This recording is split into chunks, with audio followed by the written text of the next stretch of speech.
The black SUV pulled up to the abandoned warehouse on the outskirts of town. A lone figure stepped out, his face obscured by the shadows. He approached the door and entered a code on the keypad he received from the informant.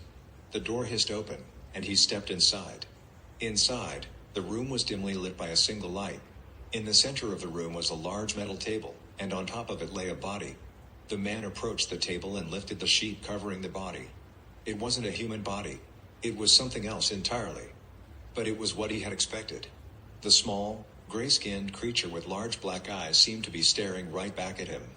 The man examined it closely, then replaced the sheet and turned to leave. As he walked out of the room, he heard a noise behind him. He turned around just in time to see the body on the table sit up. It was alive. The man ran out of the room and down the hallway.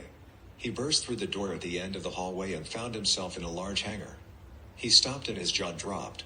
He expected the creature, but not this. He knew what he was looking at, but it still shocked him to the bones. Reverse-engineered alien spacecraft. They were enormous. Much bigger than he imagined. As he stood in awe, he heard a voice over the intercom. "Lock down the facility. We have a breach in Sector 7. He didn't have much time.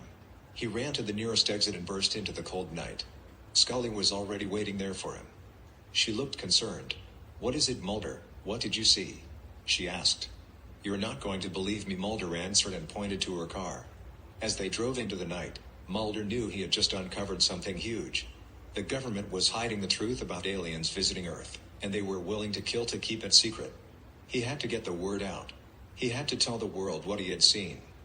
But first, he had to evade the government's secret forces, who were no doubt hot on his tail. As they were approaching the city, he knew that they had just become a target. A target of the most powerful people on Earth. And he wasn't sure if they would survive to see the light of day.